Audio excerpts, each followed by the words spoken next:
Chapter 5 The Meaning of Words. How can a word, a noise, or a set of marks on paper mean anything? There are some words like bang or whisper, which sound a bit like what they refer to, but usually there is no resemblance between a name and a thing it is the name of. The relation in general must be something entirely different. There are many types of words. Some of them name people or things, others name qualities or activities. Others refer to relations between things or events.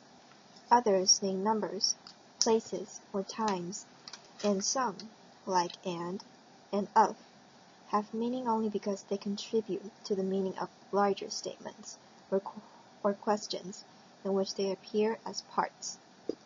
In fact, all words do their real work in this way. Their meaning is really something to contribute to the meaning of sentences or statements. Words are mostly used in talking and writing rather than just labels. However, taking that as understood, let us ask how a word can have a meaning. Some words can be defined in terms of other words. Square, for example, means four-sided, equilateral, triangular plane figure, and most of the terms in that definition can also be defined. But definitions can be the basis of meaning for all words, or we'd go forever in a circle. Eventually, we must get to some words which have meaning directly. Take the word tobacco, which may seem like an easy example. It refers to a kind of plant, whose Latin name most of us don't know, and whose leaves are used to make cigarettes and cigars. All of us have seen and smelled tobacco, but the word as you use it refers not just to the samples of the stuff that you have seen or that is around you when you use the word, but to all examples of it, whether or not you know of their existence. You may have learned the word by being shown some samples, but you won't understand it if you think it is just the name of those samples. So if you say, I wonder if more tobacco was smoked in China last year than in the entire Western Hemisphere, you have asked a meaningful question, and it has an answer, even if you can't find it out. But the meaning of the question and its answer depend on the fact that when you use the word tobacco, it refers to every example of the substance in the world, throughout all past and future time, in fact, to every cigarette smoked in China last year, to every cigar smoked in Cuba, and so forth. The other words in the sentence limit the reference to particular times and places, but the word tobacco can be used to ask such a question only because it has its enormous but special reach, beyond all your experience to every sample of a certain kind of stuff. How does the word do that? How can a mere noise or scribble reach that far? Not obviously because of its sound or look, and not because of the relatively small number of examples of tobacco that you've encountered, and that have been in the same room when you have uttered, or heard, or read in the word. There's something else going on, and it is something general, which applies to everyone's use of the word. You and I, who have never met and have encountered different samples of tobacco, use the word with the same meaning. If we both use the word to ask the question about China in the Western Hemisphere, it is the same question, and the answer is the same. Further, a speaker of Chinese can ask the same question, using the Chinese word with the same meaning. Whatever relation the word tobacco has to the stuff itself, other words can have as well. This very naturally suggests that the relation of the word tobacco to all those plants, cigarettes, and cigars in the past, present, and future is indirect. The word as you use it has something else behind it, a concept or idea or thought, which somehow reaches out to all the tobacco in the universe. This, however, raises new problems. First, what kind of things is this middleman? Is it in your mind, or is it something outside your mind that you somehow latch onto? It would seem to have to be something that you and I and a speaker of Chinese can all latch onto in order to mean the same thing by our words, for tobacco. But how, with our very different experiences of the word and the plant, do we do that? Isn't this just as hard to explain as our all being able to refer to the same enormous and widespread amount of stuff by our different uses of the word or words? Isn't there just as much of a problem about how the word means the idea or concept, whatever that is, as there was before about how the word means the plant or substance? Not only that, but there's also a problem about how this idea or concept is related to all the samples of actual tobacco. What kind of thing is it that it can have this exclusive connection with tobacco and nothing else? It looks as though we've just added to the problem in trying to explain the relation between the word tobacco and tobacco by interposing between them the idea or concept of tobacco. We've just created the further need to explain the relations between the word and the idea, and between the idea and the stuff. With or without the concept or idea, the problem seems to be that very particular sounds, marks, and examples are involved in each person's use of a word, but the word applies to something universal, which other particular speakers can also mean by that word or other words in other languages.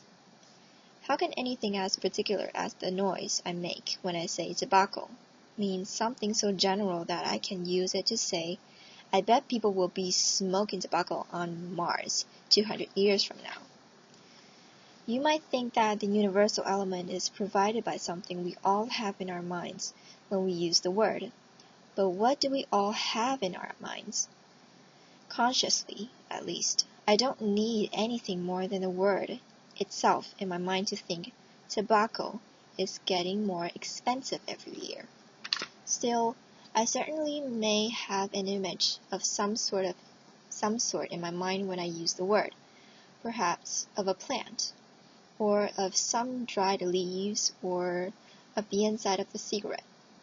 Still, this will not help to explain the generality of the meaning of the word, because any such image will be a particular image.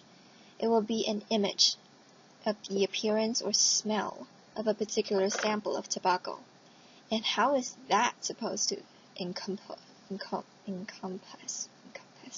all actual and possible example of tobacco? Also, even if you have a certain picture in your mind when you hear or use the word tobacco, every other person will probably have a different picture. Yet, that does not prevent us all from using the word with the same meaning.